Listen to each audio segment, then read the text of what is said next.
Alhamdulillahi Rabbil Alamin. Wassalatu wassalamu ala ashrafil mursalin Nabiyyina wa maulana Muhammadin wa ala alihi wa sahbihi ajma'in. Wa ashhadu an la ilaha illallah wahdahu la sharika lah. Wa ashhadu anna Muhammadan abduhu wa rasuluh. Salawatu Rabbi wa salamu alaihi wa ala alihi wa ashabihi wa man sara ala nahjihi wa stanna bisunnatihi ila yaumiddin. Alhamdulillah, puji syukur kita haturkan kehadirat Allah Subhanahu wa taala. Di kesempatan waktu duha ini kita bisa berkumpul dalam rangka untuk belajar bersama. Semoga ini merupakan bagian dari Raudhatul Jannah, salah satu di antara taman surga, yang mungkin hari Ahad ketika liburan banyak kaum muslimin datang ke Tretes, datang ke apalagi tempat wisata di sini kan banyak ya. Aneka banyak tempat wisata yang berada di sekitar Trawas. Namun Anda hadir di majelis ilmu. Nabi SAW pernah menyebutkan, "Idza marartum bi riyadil jannah farta'u." Apabila kalian melewati salah satu di antara taman surga, maka mendekatlah. Kemudian sahabat bertanya, "Wa ma riyadul jannah ya Rasulullah?" Apa yang dimaksud dengan riyadul jannah, taman-taman surga itu? Nabi SAW mengatakan hilaqudz dzikri. Yang dimaksud dengan taman surga adalah halaqah zikir. Dan makna halaqah zikir adalah majlisun yudhkaru fihi al-halal wal haram. Majlis yang di sana disebutkan halal haram. Majlis yang di situ disebutkan firman Allah, disebutkan hadis Nabi SAW. Majelis yang membahas masalah ilmu. Sebab kata zikrullah, kata Ibnu Qayyim rahimahullah, memiliki dua makna. Yang pertama, kata Allah sebagai objek. Di situ ada dua kata ya. Zikrullah berarti bentuknya apa? Jumlah idhafah, mudhaf dan mudhaf ilaih. Kalau bahasa kita disebut dengan frase. Frase itu ada DM, ada MD, diterangkan, menerangkan, ada menerangkan, diterangkan. Kata zikrullah di situ terdiri dari dua kata, zikr dan Allah. Jika kata Allah ini dipahami sebagai objek, maka maknanya adalah mengingat nama Allah dalam kalimat-kalimat thayyibah. Sehingga makna zikrullah adalah membaca kalimat-kalimat thayyibah, membaca tasbih, tahmid, tahlil, takbir, dan kalimat thayyibah yang lainnya. Yang kedua, kata Allah dipahami sebagai subjek. Maknanya zikrun minallah, peringatan yang diturunkan oleh Allah. Sehingga ketika disebut sebagai majlis zikir, dalam posisi kata Allah dijadikan sebagai subjek, maka maknanya adalah majlis yang di sana membahas peringatan dari Allah. Dan itulah majlis ilmu. Sehingga kita belajar ilmu agama dalam sebuah majlis, kenapa disebut sebagai majlis zikir? Padahal acaranya bukan yasinan, acaranya bukan tahlilan. Karena di majlis itu disebutkan peringatan yang diturunkan oleh Allah Subhanahu wa taala. Karena itulah Allah Subhanahu wa taala menyebut kegiatan Jumatan dengan kegiatan zikrullah, sebagaimana yang Allah firmankan, "Ya ayyuhalladzina amanu idza nudiya lis-salati min yaumil jum'ah fas'au ila dzikrillah." Wahai orang-orang yang beriman, apabila kalian mendengarkan azan di hari Jumat, maka bersegeralah menuju zikrullah. Dan yang dimaksud dengan zikrullah dalam ayat ini adalah Jumatan. Dan kita tahu dalam kegiatan Jumatan isinya apa, Pak? Yasinan atau tahlilan? Dalam kegiatan Jumatan isinya apa? Ada satu imam yang menyampaikan khutbah, sementara makmum yang lain mendengarkan. Dan tidak ada zikir jama'i. Tapi di situ yang terjadi adalah membahas firman Allah, membahas hadis Nabi SAW. Sehingga makna dari hadis Nabi SAW mengatakan bahwa yang dimaksud dengan riyadul jannah adalah halaqah zikir. Dalam arti Riyadul Jannah adalah halaqah ilmu yang di situ dibahas halal dan haram. Sebagaimana pengertian yang disampaikan oleh Atha bin Abi Rabah, halaqul dzikri ay majlisun yuzkaru fihi al-halal wal haram. Yang dimaksud dengan halaqah zikir adalah majlis yang di situ disebutkan halal dan haram. Baik. Rasulullah sallallahu alaihi wasallam mengatakan, "Baina hijri wa mimbari raudhatun min riyadil jannah." Antara rumahku dengan mimbarku adalah salah satu di antara taman surga. Dan rumah Nabi sallallahu alaihi wasallam adalah rumahnya Aisyah.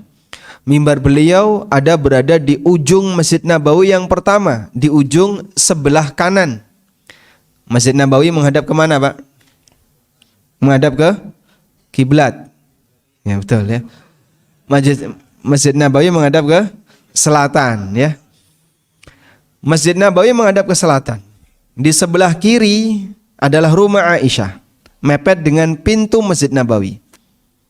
Sedangkan di sebelah kanan, pojok kanan ada mimbar Nabi sallallahu alaihi wasallam. Lalu beliau mengatakan, "Baina hijri wa mimbari raudhatun min riyadil jannah." Antara rumahku dan mimbarku adalah taman surga. Berarti kalimat itu menjelaskan bahwa seluruh wilayah Masjid Nabawi di masa Nabi SAW adalah taman surga. Karena batas kiri, batas kanan dari masjid ini semuanya adalah raudhah. Berarti seluruh wilayah masjid itu adalah raudhah. Sehingga raudhah itu kawasan Masjid Nabawi yang pertama ketika Nabi SAW mensabdakan seperti ini. Dan beliau sebut sebagai raudhatun min riyadil jannah. Salah satu di antara raudhah, taman-taman surga. Dijelaskan oleh para ulama ada beberapa tafsir. Di antara tafsir yang disampaikan adalah Masjid Nabawi disebut sebagai raudhah. Masjid Nabawi yang pertama disebut raudhah atau wilayah itu disebut raudhah karena di wilayah itu Nabi SAW menyampaikan nasihat. Beliau memberikan kajian, beliau membahas Al-Quran, beliau membahas hadis, beliau menyampaikan tausiah, mau'izah, dan aneka nasihat-nasihat yang bersumber dari wahyu. Sehingga suasana itu adalah suasana taman surga. Sangat menyejukkan, sangat menenteramkan, sehingga orang di situ terasa adem. Dan kita juga seperti itu ketika kajian, suasananya tenang, adem, ayem, merem. Oke. Berarti apa? Ngantuk. Makanya tolong dititeni nanti kalau ada temannya yang ngantuk ya. Itu efek samping dari kajian. Rasulullah sallallahu alaihi wasallam mengatakan, apabila ada sekelompok orang majtama'a qaumun fi baitin min buyutillah, jika ada sekelompok orang yang berkumpul di salah satu rumah Allah, yatluna kitaballah wa yatadarasunahu bainahum, kemudian di situ membahas kitabullah, lalu saling mengkaji, yang satu membaca, menyampaikan, yang lain mendengar, illa nazalat alaihimus sakinah, maka akan turun ketenangan. Turun ketenangan kepada mereka. Saking tenangnya jadinya kayak tadi, Pak. Efek samping ketenangan. Wa ghasyiyatuhumur rahmah, dan mereka diliputi dengan rahmat. Dan rahmat itu bisa jadi terbawa oleh mereka yang hadir di sini, yang hadir di majelis ilmu sampai pulang. Sehingga rahmat itu masuk ke dalam rumahnya. Semakin banyak rahmat yang bisa dia dapatkan dalam sebuah majelis ilmu, maka berpeluang besar dia bisa membawa rahmat yang lebih banyak ketika dia pulang ke rumahnya. Sehingga suasana di rumah makin sejuk, makin nyaman, dengan keluarganya hubungannya makin bagus, makin nyaman. Efek samping, bukan efek samping ya, efek positif dari sebuah majelis ilmu yang diikuti oleh seorang hamba. Makanya dalam majelis yang kita selenggarakan, meskipun bisa jadi jumlah pesertanya Masya Allah sampai ribuan, tapi kita tidak perlu banyak menghadirkan anggota keamanan, tenaga keamanan. Beda dengan bal-balan, Pak. Kalau misalnya terjadi Persebaya lawan Arema, kira-kira gimana, Pak? Ya? Gimana, Pak? Walaupun tanpa supporter, kira-kira polisi yang dihadirkan berapa? Hah? Nggak boleh, Pak. Di Indonesia nggak boleh. Itu kalaupun main harus dibawa keluar Jawa, Pak. Masya Allah. Karena potensi gegernya besar. Kita datang untuk mencari ketenangan. Kita datang untuk mencari kedamaian.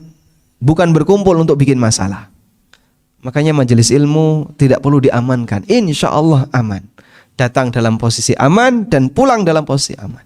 Nggak perlu ada yang dicurigai. Ada nggak yang kesini bawa bom? Pripun, Pak? Jemblem. Oh, jemblem niku bom. Isine gula. Masya Allah. Sebab kita sedang membahas firman Allah, sepeser pun di sana tidak ada keinginan untuk membuat hati ini semakin keras. Dan kita lihat pengaruh rahmat. Rahmat yang dimiliki oleh seorang hamba akan menyebabkan batinnya jadi semakin tenang, batinnya jadi semakin lembut, semakin penyayang kepada yang lain. Sampai Allah Subhanahu wa taala sebutkan bahwa Nabi sallallahu alaihi wasallam bisa menjadi orang yang demikian lembut, salah satunya adalah rahmat dari Allah taala. Fabima rahmatim minallahi lintalahum. Disebabkan karena rahmat dari Allah, lintalahum, engkau bisa bersikap lembut kepada mereka.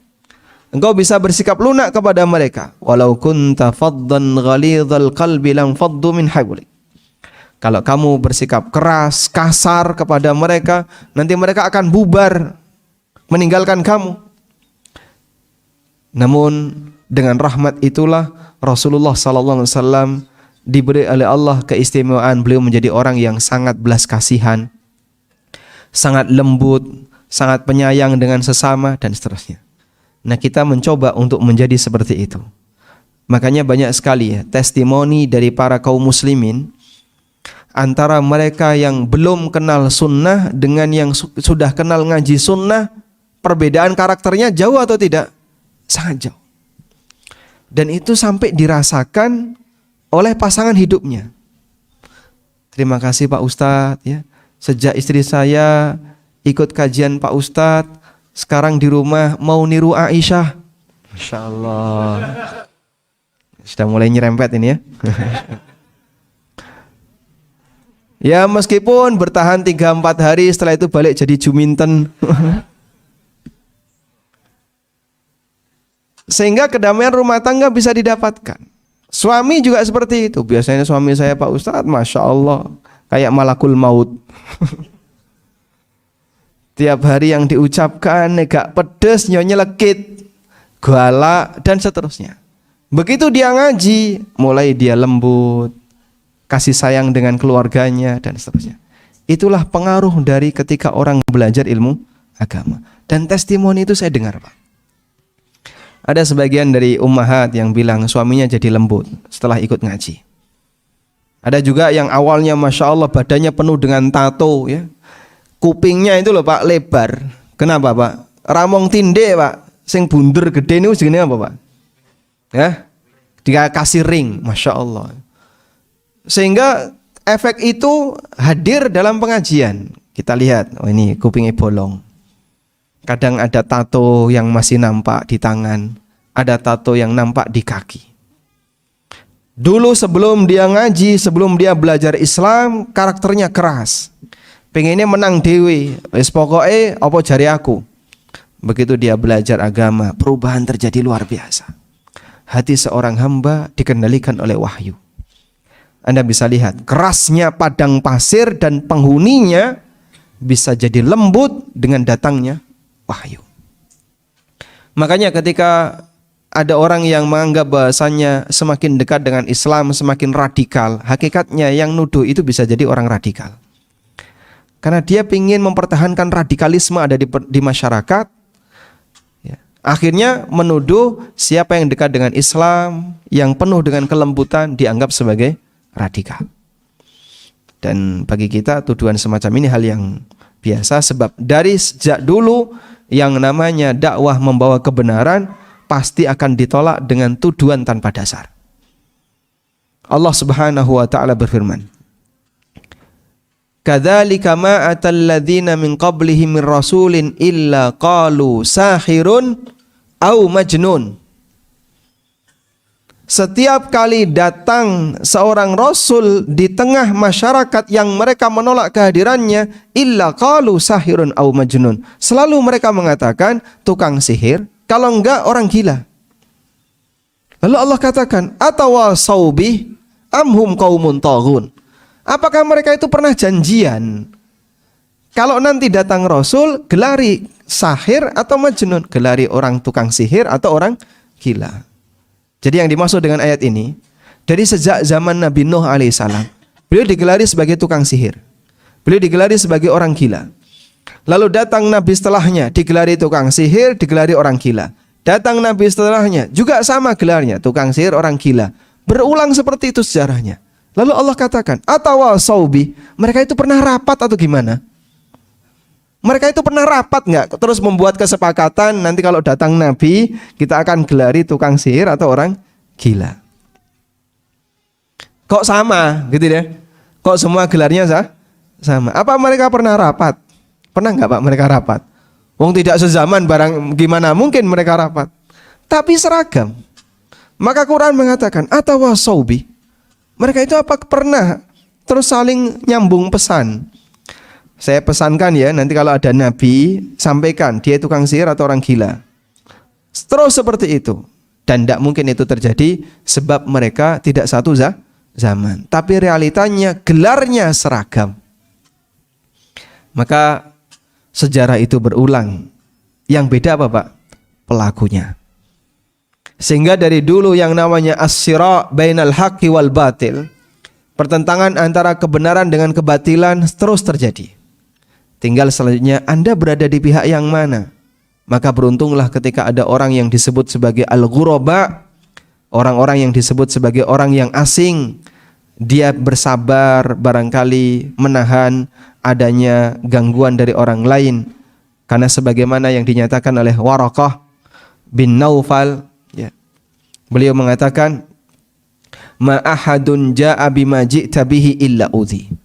Siapapun yang membawa risalah sebagaimana yang kamu bawa wahai Muhammad, kecuali pasti dia akan diganggu, dia akan disakiti. Dan termasuk juga mereka yang melestarikan ajaran Nabi Sallallahu Alaihi Wasallam, diganggu, disakiti. Tapi kita perlu untuk apa? Bersabar. Sebab itu bagian dari upaya agar semoga Allah Ta'ala semakin meningkatkan pahala yang kita dapatkan. Tayyib. Selanjutnya kita beralih kepada tema surga yang tidak dirindukan. Yang pertama saya sampaikan bahwa tema ini bukan dari saya. Sudah?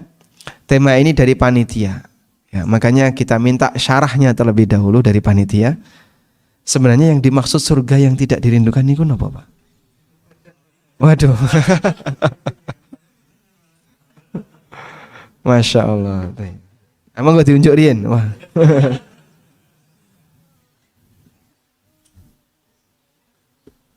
Tayyib.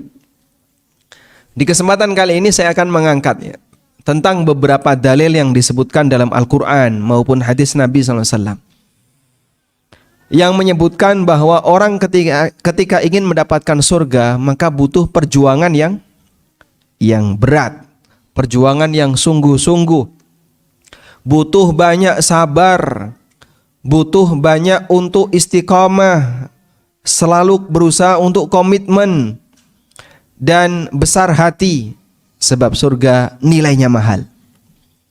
Allah Subhanahu wa taala menyebutkan, godaan manusia berasal dari dua tempat. Yang pertama, godaan internal, itulah syahwat yang dia punya. Yang kedua, godaan eksternal, itulah gangguan setan dan lingkungan yang ada di sekitarnya. Allah Subhanahu wa taala berfirman ketika menceritakan tentang kondisi Yusuf alaihi salatu wassalam melalui lisan Yusuf, kemudian Allah abadikan dalam Al-Quran, innan nafsa la'ammaratum bisu' illa ma rahima rabbi inna rabbi ghafurur rahim. Sesungguhnya jiwa seorang hamba itu selalu mengajak manusia untuk melakukan kejahatan, selalu melakukan tindakan yang buruk, selalu melakukan perbuatan yang menyimpang dari kebenaran. ingin mengajak manusia untuk berbuat maksiat. Baik. Dan itu bagian dari godaan yang terdapat dari internal kita. Godaan eksternal adalah gangguan dari setan. Dan Allah Subhanahu wa taala memberikan kita sebuah nasihat, la tattabi'u khutuwati syaitan.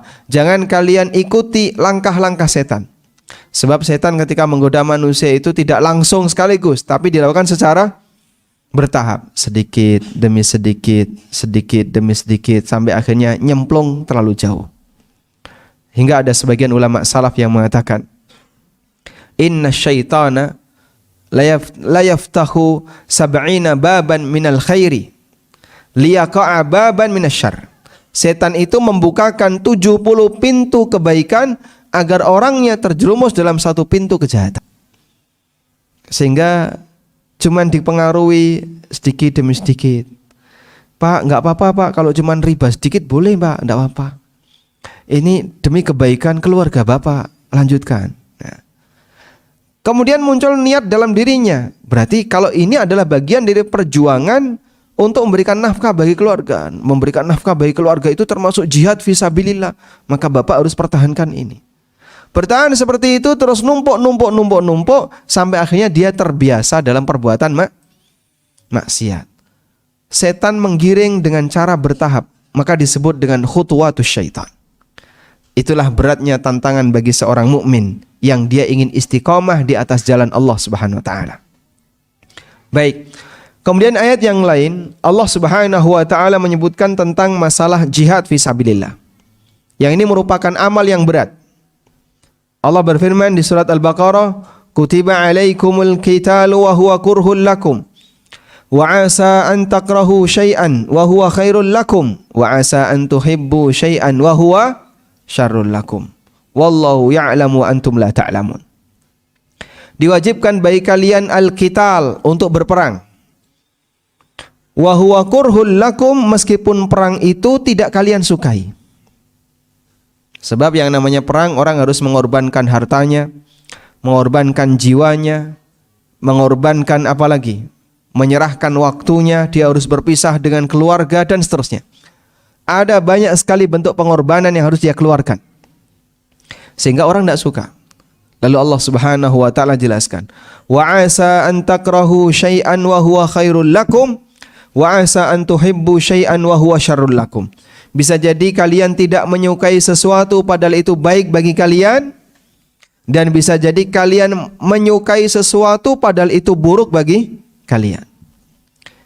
Sebab baik dan buruk itu tidak tergantung kepada hawa nafsu manusia, tapi kembali kepada apa, Pak? Kembali kepada apa? Neraca aturan syariat. Kalau manusia diberi kebebasan untuk menilai baik dan buruk, apa jari menungso, Masya Allah, rusak dunia ini, Pak. Karena yang namanya manusia punya keterbatasan dalam menilai. Dia dipengaruhi oleh hawa nafsunya, dipengaruhi oleh gangguan setan, sehingga banyak pengaruh buruk yang mengancam dirinya, sehingga terkadang keinginannya ditunggangi oleh hawa nafsu. Terkadang keinginannya ditunggangi oleh gangguan setan. Itulah yang menyebabkan dia kadang membenci sesuatu yang bermanfaat baginya, dan kadang menyukai sesuatu yang sebenarnya itu berbahaya baginya.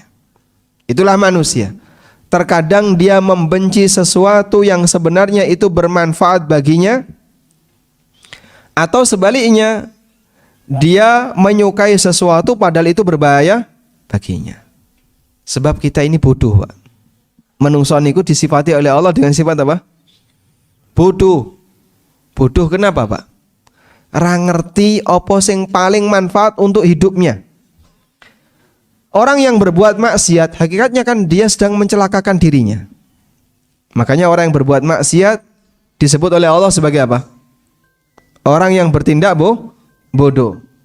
Innamat taubatu 'ala Allahi lilladzina ya'maluna as-su'a bi jahalatin thumma yatubuna min qarib.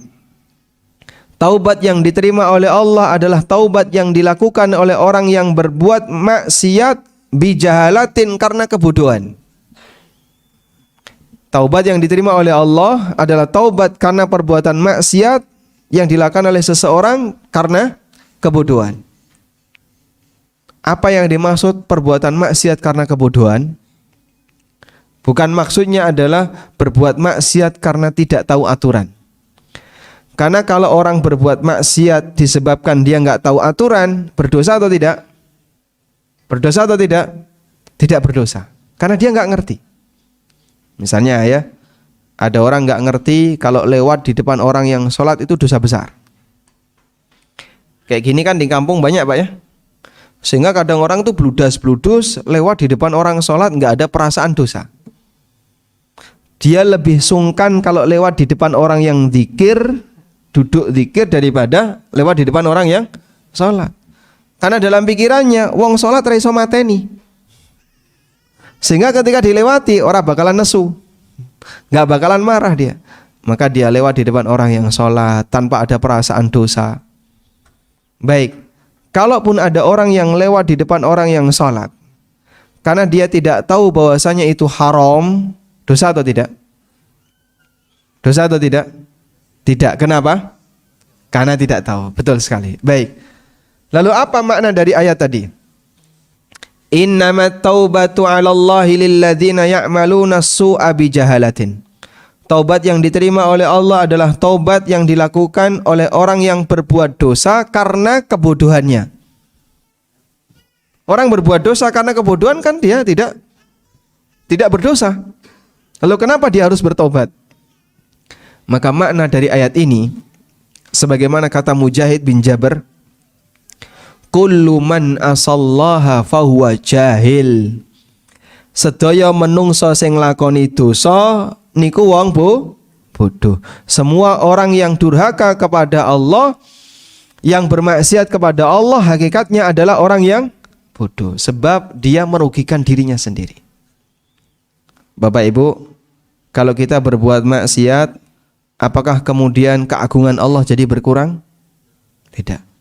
Kalau seluruh manusia di alam raya ini nggak mau bertaubat kepada Allah, tidak mau beribadah kepada Allah, maksiat kabeh, apakah kemudian kebesaran Allah jadi surut? Tidak. Sebab keagungan dan kebesaran Allah tidak dipengaruhi oleh perbuatan hamba, tidak dipengaruhi oleh perbuatan hamba.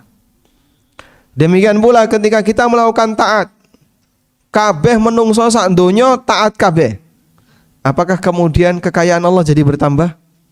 Tidak. Sebab kerajaan Allah, keagungan Allah tidak bertambah dengan amalan yang dilakukan oleh manusia.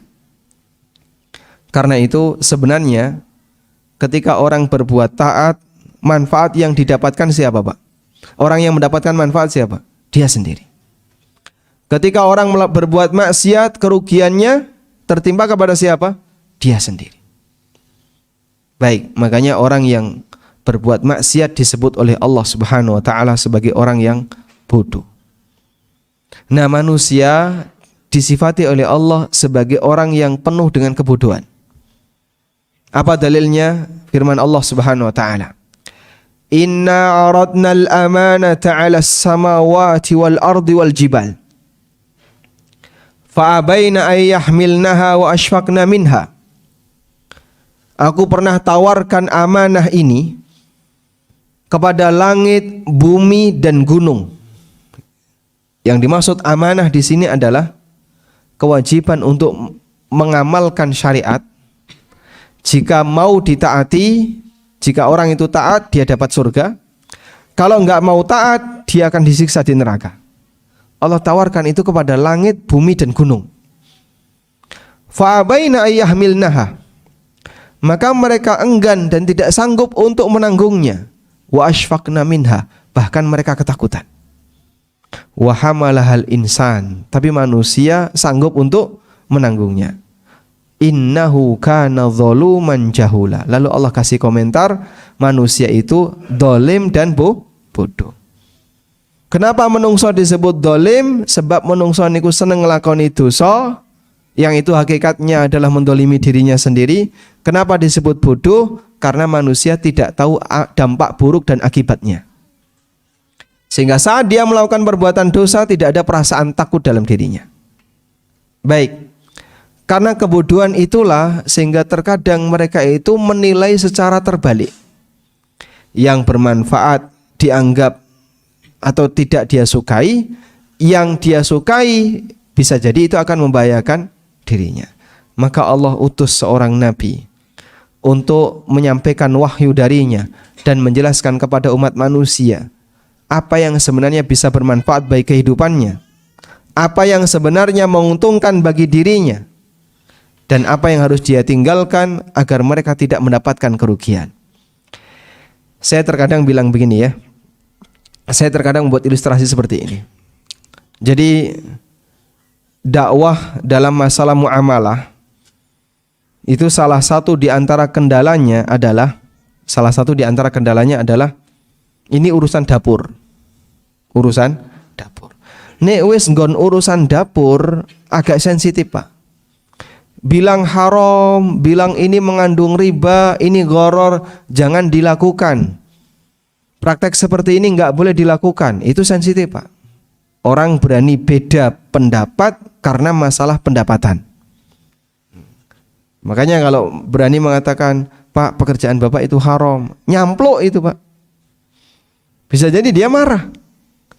Sehingga dalam kajian-kajian seperti ini ya perlu disampaikan dengan cara bagaimana agar mereka bisa memikir lebih panjang. Tayyib.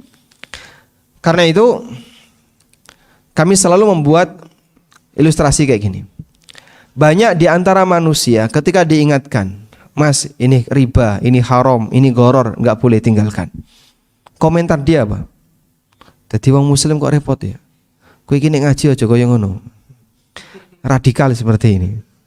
Mbok sing slow-slow ae, sing biasa-biasa, sing serba boleh. Ya? Diatur. Jadi dia dikasih penjelasan seperti itu enggak terima dengan alasan apa? Memberatkan. Dengan alasan itu memberatkan. Tayyib. Anak kecil juga seperti itu, Pak. Anak kecil seperti itu. Orang tua melihat anaknya dolanan game, ya. Bar ngegame terus PS, bar PS ngegame. Isine mong game. Sudah, sebagai orang tua yang sayang kepada anaknya, kira-kira gimana, Pak? Barno we ya, itu kesukaan dia, jangan diganggu. Ini saya karena sayang sama anak saya, maka tak fasilitasi. Sampean njaluk game tipe apa? Tak tukokno. Yang penting anakku seneng. Kira-kira itu enggak tipe seorang orang tua yang sayang sama anak? Tidak. Kenapa? Karena kalau anaknya dibiarkan seperti ini, efek sampingnya apa, Pak? Ini bisa mengancam masa depannya. Kamu nanti enggak belajar. Kalau seperti ini terus tenggelam dalam dunia game, bahaya. Maka orang tuanya mengarahkan. Saat anaknya main HP, dilarang. Saat anaknya mau dolanan game, dilarang. Anak yang nggak ngerti, protes. Lalu dia bilang, Bapak nggak senang sama saya. Bapak tidak senang sama saya. Sehingga dia nggak terima ketika dilarang untuk melakukan hal yang berbahaya, padahal dia sendiri suka. Kenapa anak ini suka seperti itu? Karena dia, bagi orang tua, ya wajar, cah cilik sek durung ngerti. Dia enggak tahu. Bahasa kita, ini mah anak yang masih butuh banyak pengarahan. Enggak ngerti dia. Dia enggak ngerti apa yang membahayakan bagi dirinya. Dan dia enggak ngerti apa yang bermanfaat bagi dirinya. Dikon sinau itu tujuannya apa, Pak? Karena itu bermanfaat bagi dirinya. Tapi anak berontak enggak? Berontak. Sehingga ketika belajar ditunggoni, dipeksa. Kadang sampai nangis. Lalu padu karo mbokne. Ketika ujian anake santai, mbokne bingung. Wong sing ujian anake kok mbokne sing bingung. Kenapa terjadi seperti itu? Karena sang anak tidak merasa ini bisa menguntungkan dirinya. Maka orang tua yang sayang kepada anaknya mengarahkan, mendidik anaknya meskipun anaknya tidak suka. Ada anak misalnya dolanan mercon dan dia senang dolanan mercon. Iya, Mas, dolanan mercon enggak, Mas? Orang tua karena sayang sama anaknya, Masya Allah, ojo dolanan mercon, iki lo gas melon. Enggak nek njeblokan sisan, ngoten nggih, Pak. Inikah orang tua yang sayang? Tidak. Orang tua sayang sama anak ketika dia dolanan mercon diapain, Pak? Dilarang. Dirampas sama orang tuanya, merconnya dibuang. Berontak dia, bisa jadi dia berantem sama orang tuanya. Tapi orang tuanya terus bersabar meskipun kadang anaknya keluar kalimat-kalimat umpatan, tapi dia sadar ini anak masih bodoh, butuh banyak pengarahan. Kadang anak kita mainan pisau ya, dan dia nggak tahu kalau itu berbahaya. Wah, aja dolanan pisau, aja dolanan gaman, gila pedang. Nek padu kalau dulurmu nganggo iki. Baik. Allah Subhanahu wa ta'ala lebih sangat penyayang kepada hambanya, lebih kasih sayang kepada hambanya. Sehingga kasih sayang Allah kepada hambanya, Allah turunkan aturan, Allah berikan syariat. Tapi karena kita bodoh, kita seperti anak kecil tadi, terus berontak, komentar. Jadi wong muslim kok susah, bar ngaji kok apa-apa ra entuk, apa-apa ra oleh. Kadang disebut haram, kadang disebut riba, kongkon metu teko pekerjaan, resign sekarang. Rumangsane golek gawean ki gampang. Akhirnya kadang memberikan tuduhan-tuduhan yang miring untuk syariat karena orang seperti ini suudzon kepada Allah Subhanahu wa taala. Makanya tolong diwaspadai jamaah ya. Jangan sampai perasaan hati kita merasa ketika kita mendapatkan aturan menganggap bahasanya aturan ini ngerepoti kehidupan kita. Allah Subhanahu wa taala menegaskan dalam Al-Qur'an, "Ma yuridullahu bikumul usra walakin yuridullahu bikumul yusra wala yuridu bikumul usra." Allah menghendaki kemudahan bagi kalian dan Allah tidak menghendaki kesulitan bagi kalian. Allah juga berfirman, "Wa ma ja'alallahu fid dini min haraj." Dan Allah tidak menjadikan dalam agama ini ada kesulitan. Sehingga apapun yang disyariatkan oleh Allah hakikatnya adalah untuk kepentingan hamba, untuk kebaikan hamba, dan Allah sama sekali tidak punya kepentingan di sana. Tayyib. Karena itu ketika Allah Subhanahu wa taala menyebut bahwa perang itu sesuatu yang tidak disukai oleh hamba, tidak disukai karena pengaruhnya, efek sampingnya, tapi Allah katakan bisa jadi ada sesuatu yang tidak kalian sukai tapi itu baik bagi kehidupanmu, dan bisa jadi ada sesuatu yang kalian sukai tapi itu berbahaya bagi kehidupanmu. Selanjutnya, jamaah yang dimuliakan Allah Subhanahu wa taala, Nabi SAW juga menyebutkan bahwa balasan yang disediakan oleh Allah di akhirat berupa surga dan neraka. Balasan yang disediakan oleh Allah di akhirat berupa surga dan neraka, itu dikelilingi dengan dua hal yang berbeda. Surga dikelilingi dengan al-makarih, sesuatu yang tidak disukai oleh manusia. Rajin ngibadah, bangun malam, puasa sunnah, dan aneka ketaatan yang lainnya, bahkan sampai jihad fi sabilillah, semuanya berat.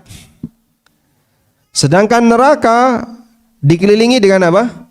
Asyahwat, dengan sesuatu yang disukai oleh syahwat manusia. Dalam hadis dari Abu Hurairah radhiyallahu anhu, Nabi SAW pernah bersabda, "Hujibatin naru bisyahawat wa hujibatil jannatu bil makarih." Muttafaqun alaih. Neraka dikelilingi dengan syahwat sehingga orang senang untuk mendekatinya, dan surga dikelilingi dengan al-makarih, sesuatu yang tidak disukai oleh manusia sehingga orang banyak menghindarinya. Muttafaqun alaih. Hadis riwayat Bukhari Muslim. Bahkan dalam hadis yang lain yang lebih panjang, yang hadisnya diriwayatkan oleh Abu Dawud, An-Nasa'i, At-Tirmidzi, dan yang lainnya, dari sahabat Abu Hurairah radhiyallahu anhu, Rasulullah sallallahu alaihi wasallam pernah bersabda, "Lamma khalaqallahu al-jannah." Setelah Allah menciptakan surga, setelah Allah selesai menciptakan surga, qala li Jibril, Allah Subhanahu wa taala berfirman kepada Jibril, "Idhhab fandur ilaiha." Wahai Jibril, lihatlah ke arah surga. Fadhaba fanadhara ilaiha. Maka Jibril pun melihat ke arah surga. Thumma jaa, kemudian Jibril kembali kepada Allah Ta'ala, faqala, lalu Jibril mengatakan, I wa Rabbi, ya Allah, wa izzatika, demi kehormatanmu, demi keagunganmu, la yasma'u biha ahadun illa dakhalaha. Tidak ada satupun hamba yang mendengar tentang keindahan surga, pasti dia punya keinginan untuk memasukinya. Saking indahnya surga yang dilihat oleh Jibril. Thumma haffaha bil makari. Setelah itu Allah Ta'ala mengelilingi surga tadi dengan hal-hal yang tidak disukai, di bil makari. Thumma qala, kemudian Allah kembali berfirman kepada Jibril, Ya Jibril, idhab fandur ilaiha. Wahai Jibril, sekarang lihatlah ke arah surga. Fadhaba fanadhara ilaiha. Kemudian Jibril menuju surga, lalu melihat ke arah surga. Thumma jaa, kemudian Jibril kembali kepada Allah Ta'ala dan mengatakan, I Rabbi, wahai Allah, wahai Rabbku, wa izzatika, demi keagunganmu, laqad khasyitu alla yadkhulaha ahad. Aku khawatir enggak ada satupun orang yang sanggup untuk memasukinya. Sebab tantangannya untuk bisa memasuki surga itu berat. Di kanan kirinya penuh dengan al-makarih, banyak hal yang tidak disukai oleh hamba. Sehingga seolah-olah surga itu tidak dirindukan karena beratnya untuk bisa mendapatkannya. Orang kesulitan untuk bisa menggapainya. Ada banyak hal yang sulit untuk dilakukan agar bisa mendapatkan surga. Kemudian Nabi SAW melanjutkan sabdanya, Falamma khalaqallahu an-nara. Setelah Allah Subhanahu wa Ta'ala selesai menciptakan neraka, qala, Allah berfirman, Ya Jibrilu idhab fandur ilaiha. Wahai Jibril, lihatlah ke neraka. Fadhaba fanadhara ilaiha. Kemudian Jibril pun melihat ke arah neraka. Thumma jaa, kemudian Jibril kembali, I Rabbi wa izzatika la yasma'u biha ahadun fayadkhuluha. Ya Allah, tidak ada satupun di antara hamba yang mendengar tentang ngerinya neraka kecuali pasti dia akan menghindarinya. Kecuali dia pasti akan menghindarinya. Fahaffaha bisyahawat. Setelah itu Allah Subhanahu wa Ta'ala mengelilingi neraka dengan asyahwat. Perbuatan-perbuatan yang disenangi oleh syahwat. Orang merasa suka dengannya sesuai dengan dan sejalan dengan syahwat manusia.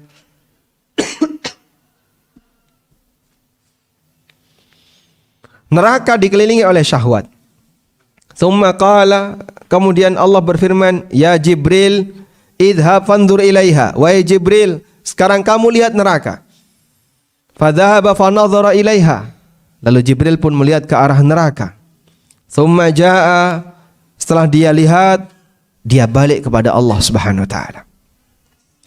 Faqala, lalu Jibril mengatakan, I Rabbi, ya Allah, wa izzatika, demi keagunganmu, laqad khasyitu alla yabqa ahadun illa dakhalaha. Aku takut, aku khawatir tidak ada seorang pun yang tersisa kecuali dia akan memasukinya. Karena saking banyaknya syahwat-syahwat yang ada di sekeliling neraka. Orang punya ketertarikan untuk apa? Untuk mendekatinya. Karena dia sejalan dengan hawa nafsu. Ya, malas-malesan. Terus apa lagi? Malas-malesan lagi. Terus apa lagi, Pak? Malas-malesan lagi. Yang namanya orang malas, dia akan meninggalkan kewajiban. Kadang dia meninggalkan yang sunnah, itu tahapan awal. Lama-lama dia tinggalkan kewajiban. Dan ketika dia tinggalkan sunnah, lalu dia bisa menikmati saat meninggalkan sunnah. Karena dia malas-malesan, lama-lama nanti dia akan tinggalkan kewajiban. Makanya tolong pertahankan ya amal-amal sunnah dan bertahan di sana, jangan sampai dilepas. Sebab seorang hamba ketika sudah terbiasa meninggalkan amalan sunnah, kalau mau melakukan lagi itu rasanya berat. Tayyib, belum lagi dengan yang namanya maksiat. Orang ketika sudah tenggelam dengan maksiat, kadang dia merasa bisa menikmatinya. Sampai akhirnya ketika dia sudah bisa menikmati maksiat, susah bagi dia untuk meninggalkan itu perbuatan maksiat. Makanya Allah sebut perbuatan maksiat itu seperti jalan. Perbuatan maksiat itu seperti jalan. Allah berfirman berkaitan dengan masalah zina. Wala taqrabuz zina. Janganlah kalian mendekati zina. Kalau mendekati tidak boleh, Pak. Kalau ngelakuin berarti boleh, Pak. Masya Allah ya. Nek cerak-cerak ngera ento, nek langsung ngelakoni ento. Betul kayak gitu, Pak? Itu penafsiran orang liberal.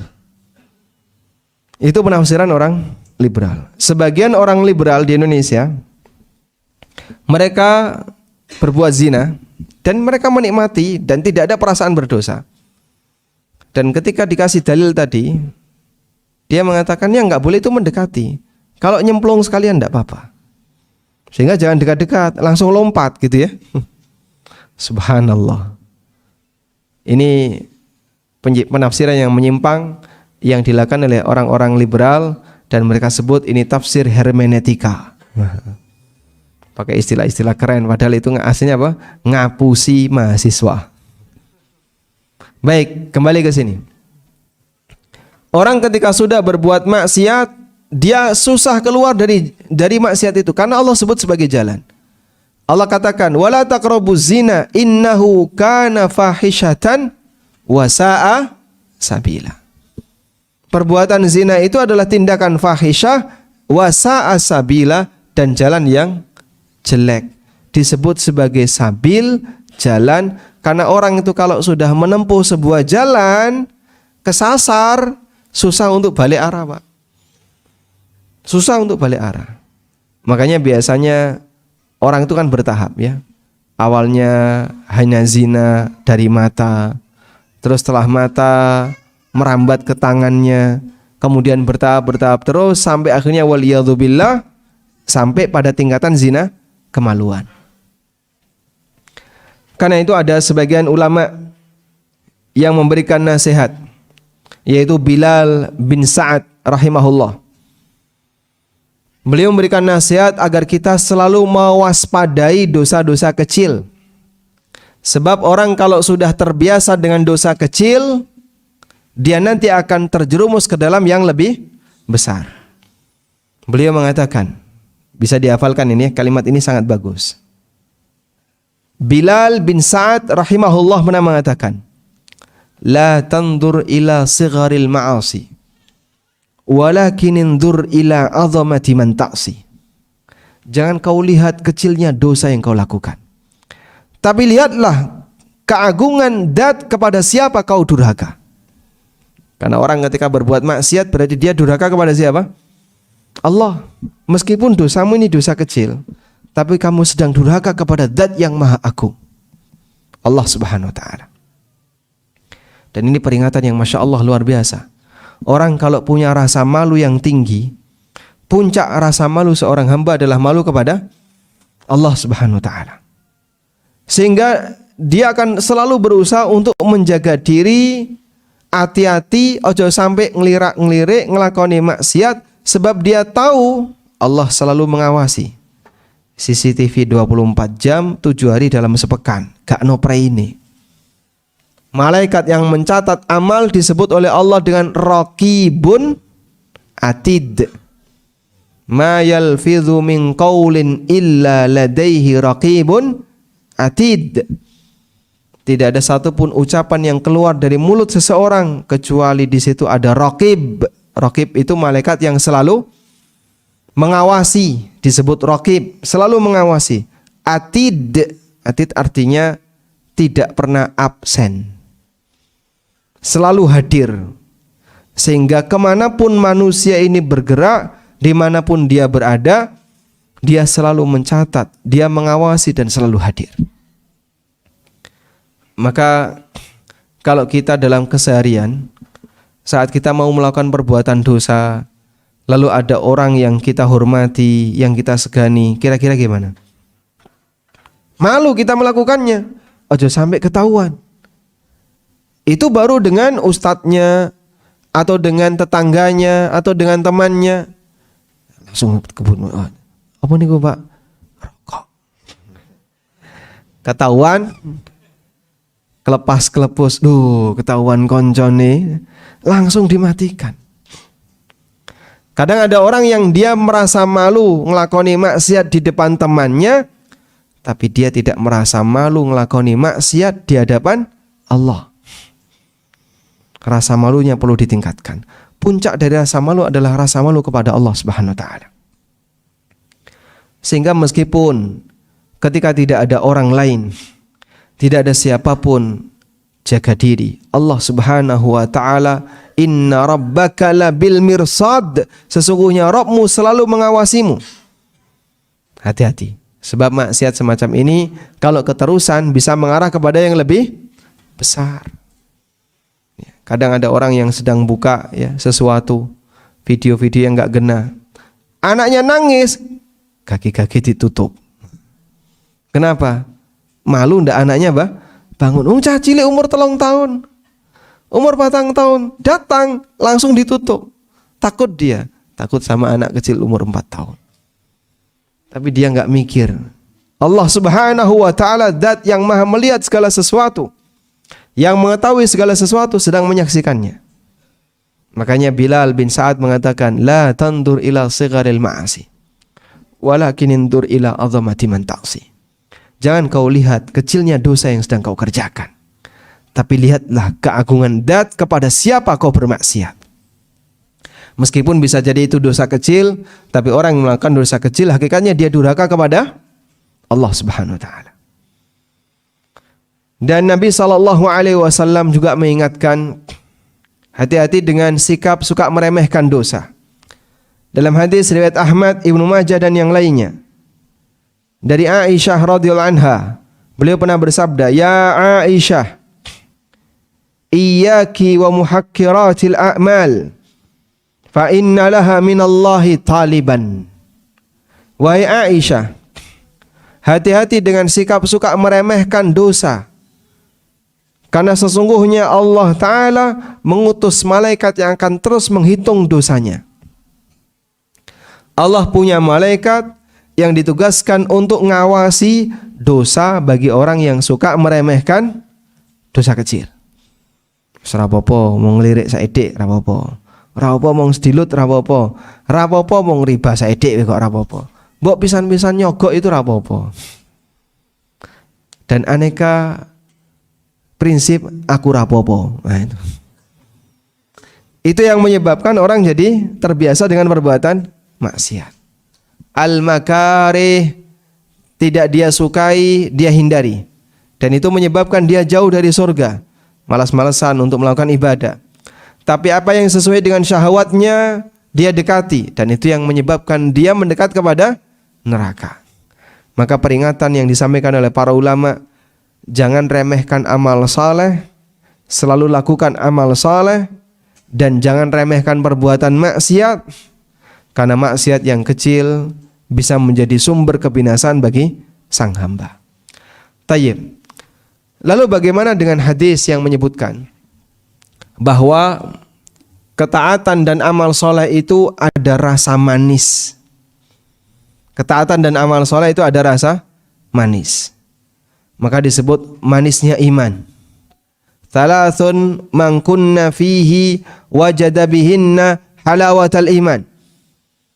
Ada 3 keadaan, siapa yang memiliki 3 hal ini, maka dia akan bisa menjumpai manisnya iman. Oh, berarti manis kan iman itu, Pak?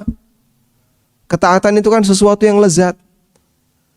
Tapi kenapa manusia tidak suka untuk melakukannya? Tayyib. Para ulama memberikan penjelasan. Dominan batin kita itu batin yang sedang sakit. Karena batin itu sakit, akhirnya memandang sesuatu yang hakikatnya sebuah kelezatan sebagai hal yang pahit. Kita tidak suka, meskipun hakikatnya itu lezat. Sebagaimana sing jenenge wong loro, orang itu kalau sakit, Pak, dikai panganan enak, rasanya apa, Pak? Pahit. Soto pahit, sate pahit, siti tambah pahit. Siti kan tanah ya. Sehingga semuanya serba pahit. Kenapa? Bukan karena makanannya enggak enak, tapi hatinya, tapi lidahnya yang sedang sakit. Orang yang hatinya sakit, dijak ngelakoni taat, pahit. Kenapa? Hatinya sedang sakit. Sehingga ketika dia diajak untuk ngelakoni maksiat, rasanya enak. Wong loron niku Pak ya. Kadang kan dia suka dengan sesuatu yang berbahaya. Contohnya apa? Wis duwe asam urat, senengane mangan kacang. Dicegah ra entuk. Sak senengku, pokoknya sak karepku. Bapak niku lho asam urat, karepku. Ini berbahaya bagi bapak. Oh, ini enak kok gak entuk. Orang kalau suka misalnya apa? Makanan yang beresiko, gula. Dia suka yang manis-manis.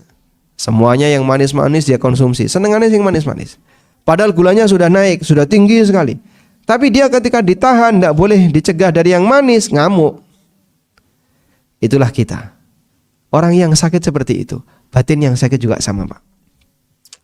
Sehingga batin yang sakit, hawa nafsu menguasai, maka menyebabkan hati ini menjadi suka maksiat, menikmati maksiat, dan gak suka dengan ketaatan karena dia sedang sakit. Karena itu di antara cara agar batin kita bisa pulih kembali normal, bisa merasakan ketaatan sebagai kelezatan dan kemaksiatan sebagai hal yang pahit adalah perjuangkan agar batin ini jadi sehat terlebih dahulu. Caranya gimana Pak biar batin ini bisa sehat? Ibnu Qayyim mengatakan, teori ini dipakai dalam ilmu kedokteran dan juga dipakai dalam ilmu kedokteran hati.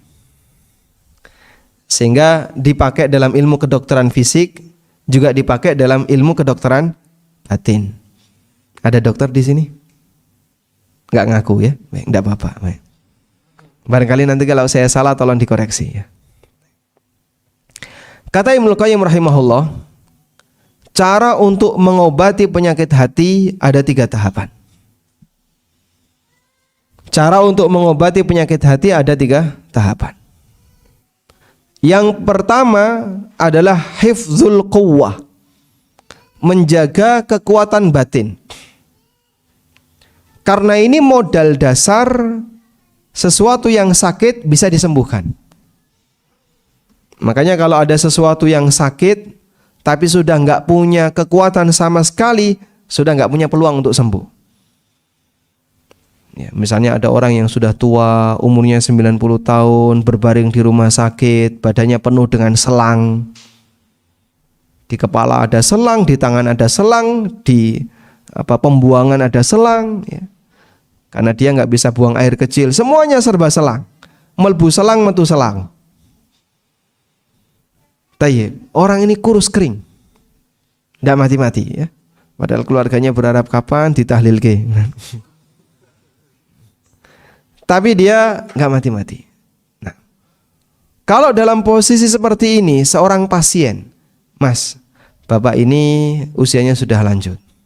Ginjalnya sudah masalah, jantung masalah, ini masalah, ini masalah.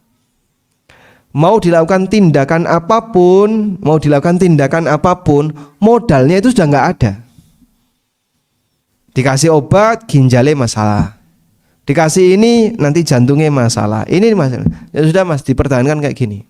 Urip-uripan. Baik. Dokter kan kadang memberikan pendekatan. Orang kalau sudah tidak memungkinkan fisiknya diajak sembuh, sudah Pak, kadang ini tidak ada peluang untuk sembuh. Dan dia melakukan tindakan-tindakan tertentu. Bisa jadi ada sebagian dokter yang bilang ke saya, itu adegan saja. Adegan ya, biar tidak terkesan kalau dibiarkan. Dilakukan adegan genjot-genjot dada. Padahal rano papane Pak itu. Nah, mau digenjot apa? Wong sudah rusak jantungnya. Tapi biar nggak dianggap menyepelekan pasien, akhirnya dilakukan adegan seperti itu. Tayyib. Ini contoh ketika orang sudah nggak punya kekuatan, dia nggak mungkin bisa disembuhkan.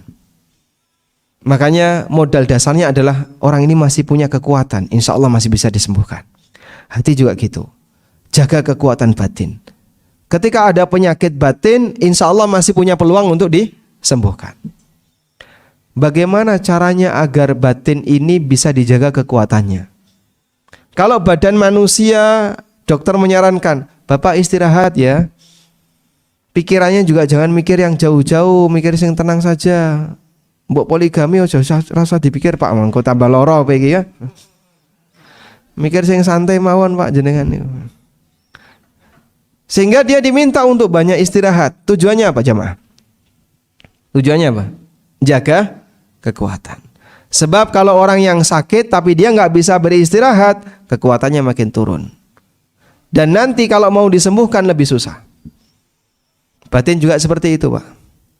Kita istirahatkan batin dengan terlalu banyak mikir dunia, dengan terlalu banyak mikir masalah harta, karena itu bisa menyebabkan kekuatan batin jadi turun. Makanya ada syariat iktikaf. Kita diminta untuk zikir, ala bi dzikrillahi tatmainnul qulub. Bukankah dengan zikrullah orang itu menjadi tenang batinnya, dan ketenangan batin itulah kekuatan bagi hati.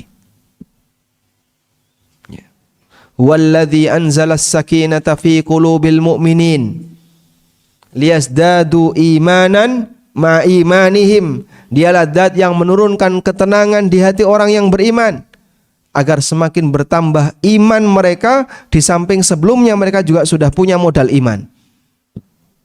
Maka seorang hamba cari sumber ketenangan batin untuk bisa menambah kekuatan batin.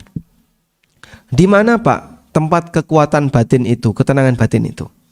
Di forum kajian, di masjid setelah sholat, Anda berzikir di waktu malam. Kata para ulama seperti tombol limo untuk hati sing loro. Hafal Pak? Nomor siji apa Pak? Maca Quran sak manane. Ini nasihat ulama ini Pak. Ini nasihat, ada seorang ulama salaf ngasih nasihat ini, tapi diterjemahkan dalam bahasa Jawa ya. Maca Quran sak manane, membaca Al-Quran plus tafsirnya. Tadabbur Quran bisa meningkatkan kekuatan batin. Makanya Allah sebut orang yang enggak tadabbur Quran hatinya mati. Afala yatadabbarunal Quran am ala qulubin aqfaluha. Kenapa mereka tidak tadabbur Quran? Ataukah kuncinya itu hatinya terkunci? Hatinya mati. Orang enggak tadabbur Quran hatinya mati. Dengan tadabbur Quran hati seorang hamba bisa hidup. Yang kedua, salat wengi lakonono. Dengan bermunajat kepada Allah di waktu malam. Inna nasyi'atal laili hiya asyaddu wat'aw wa aqwamu qila. Kegiatan di waktu malam itu memberikan pengaruh yang lebih kuat bagi batin. Makanya Nabi SAW memberikan kekuatan bagi para nabi. Allah Subhanahu wa ta'ala memberikan kekuatan bagi nabinya dan para sahabatnya dengan qiyamul lail. Dengan qiyamul lail untuk penguatan batin. Beda Pak suasana hati antara orang yang rajin qiyamul lail dengan yang jarang qiyamul lail. Yang rajin qiyamul lail bukan tipe orang yang penakut. Bukan tipe orang yang gampang stres, mentalnya lebih kuat daripada mereka yang jarang dekat dengan agama. Yang ketiga apa Pak? Wong kang soleh kumpulono, berkumpul dengan komunitas orang yang baik. Akhirnya mereka bisa saling menasihati untuk istiqomah di atas jalan yang lurus. Karena sebab ketika dia kumpul dengan orang yang soleh, teman itu punya kekuatan untuk nyeret. As-sahibu sahib. Teman punya kekuatan untuk nyeret. Sebagaimana teman bisa nyeret orang menuju neraka, teman juga bisa nyeret orang menuju surga. Yang nomor 4. Ratau puji-pujian ini berarti. Tadi sudah dzikir suwe, dzikir engkang suwe. Sebab dengan dzikir hati seorang hamba jadi tenang. Ala bi dzikrillahi tatmainnul qulub. Bukankah dengan zikrullah hati seorang hamba itu jadi tenang? Yang nomor 5.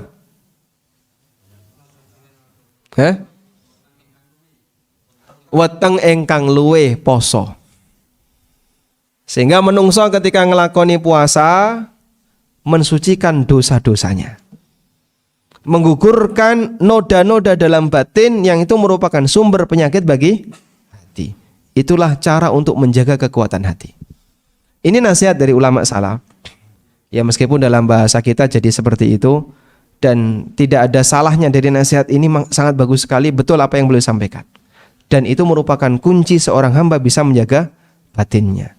Selanjutnya, metode yang kedua, dokter ketika mengobati orang yang sakit, dia akan meminta agar orang yang sakit ini menghindari pantangan. Pak, bapak nek lara yang ini Pak ya, hati-hati, hindari kolesterol, gula, jagung, beras, air putih. Masya Allah. Wah, apa-apa entuk berarti. Akhirnya dia diminta untuk menghindari pantangan. Kenapa? Karena pantangan itu kalau dilakukan semakin memperparah penyakitnya. Maka demikian pula ketika orang punya penyakit hati, hindari yang namanya pantangan. Sebab ketika pantangan itu dilakukan akan menyebabkan hatinya semakin sakit. Sing tobat dikandani, sampai nek tobat ojo balik meneh ning kanca sing dhisik. Karena nanti terpengaruh dengan orang yang buruk, akhirnya dia ikut buruk. Nabi SAW bercerita, ada orang yang telah berhasil membunuh 99 nyawa. Lalu dia datang kepada seorang ahli ibadah, seorang rahib. Halli minallahi taubah. Apakah aku masih punya kesempatan untuk taubat kepada Allah dan aku sudah membunuh 99 nyawa? Maka sang rahib ini kaget. Masya Allah, membunuh 99 nyawa, pok pateni kabeh. Rano tobat untukmu. Akhirnya dia sedih, jengkel, orang itu langsung dibabat sekalian. Jadi genap berapa? Yang dibunuh 100. Kemudian selesai membunuh, dia bingung. Lalu dia cari siapa yang kira-kira bisa memberikan nasihat kepadaku dengan perbuatan dosa yang aku lakukan. Disarankan kepada seseorang, datangilah fulan, beliau seorang yang alim. Akhirnya dia datang kepada seorang ahli ilmu, Kiai fulan. Ini di masa silam ya, zaman Bani Israel. Kemudian Kiai ini mengatakan, engkau masih punya kesempatan taubat, namun ada syaratnya. Apa syaratnya? Kamu harus meninggalkan negerimu yang di situ penuh dengan maksiat, dan berpindahlah ke negeri si A, yang negeri ini banyak orang yang taat. Sehingga dia pun menuruti nasihat itu. Akhirnya dia tinggalkan kampung halamannya dan dia menuju kampung si A. Di perjalanan orang ini mati. Malaikat berebut, ini mau dicatat sebagai orang yang baik atau orang yang jahat, karena dia belum sempurna taubatnya, syaratnya belum terpenuhi. Akhirnya Allah Subhanahu wa ta'ala mengutus seorang malaikat yang menjadi hakim untuk dua malaikat yang sedang berebut orang ini. Lalu Allah Subhanahu wa ta'ala dekatkan letak kematiannya mendekati bumi, tanah di daerah A yang di situ banyak orang soleh. Nah, ketika diukur dia lebih dekat dengan daerah orang A. Akhirnya dia dimasukkan ke dalam golongan orang-orang yang soleh. Baik. Itu contoh ketika orang bertobat maka dia dikasih pantangan. Kamu bisa Pak, tapi syaratnya begini Pak ya. Bapak jangan lagi melakukan transaksi kayak gini. Bapak jangan lagi kumpul sama seperti itu. Bapak jangan lagi melakukan seperti ini, melakukan seperti ini. Sebab pantangan ini kalau dilanggar akan semakin memperparah penyakitnya. Yang ketiga, istifragul mawad al-mufsidah. Menghilangkan sumber penyakit yang merusak. Setelah dokter memberikan saran jaga kekuatan, kemudian dokter memberikan saran agar orang itu menghindari pantangan, sang dokter akan memberikan obat untuk penyakitnya. Bapak, ini penyakitnya karena bakteri, maka Bapak saya kasih antibiotik. Ini antibiotik nanti diminum dengan dosis sekian. Setiap 1 jam Bapak minum 5 butir. Masya Allah. Karena orangnya juga nanti melu mati ya. Baik, pokoknya dia dikasih antibiotik. Ini Bapak mengalami inflamasi, Bapak mengalami peradangan, lalu dikasih obat anti-inflam dan seterusnya. Sehingga dikasih obat untuk menghancurkan sumber penyakitnya. Sumber penyakit bagi batin adalah noda maksiat. Maka untuk menghancurkan noda maksiat itu caranya dengan diapain? Bertaubat kepada Allah. Sebagaimana yang disebutkan oleh Nabi SAW dalam hadisnya, idza adnabal abdu dzamban, ketika seorang hamba itu melakukan perbuatan dosa, nukitat fi qalbihi nuktatun sauda, maka dalam hatinya akan dititikkan noda hitam. Satu dosa, satu noda hitam. Dua dosa, dua titik noda hitam. Banyak dosa, titik. Nek dosane gede kaya disemprot noda hitam. Lalu kata Nabi sallallahu alaihi wasallam, fa idza taba wastaghfara, kalau dia bertobat dan beristighfar, sukila qalbuhu, maka dosanya dihapus. Hatinya dibersihkan. Wa illa zada ala qalbihi thumma ta'lu alaih. Dan kalau dia enggak mau bertobat, maka titiknya akan semakin ditambah sampai akhirnya menutupi seluruh permukaan hatinya. Kata Nabi sallallahu alaihi wasallam, fadzalikumur ran, itulah ron yang menyebabkan orang menjadi tertutupi dari hidayah. Jadilah tabir hidayah. Maka berbahaya ketika dosa itu dibiarkan. Sehingga kita hancurkan dosa itu dengan cara apa, Pak? Banyak bertobat kepada Allah Subhanahu wa taala. Wallahu taala alam. Demikian yang bisa kita sampaikan, semoga jadi kajian yang bermanfaat.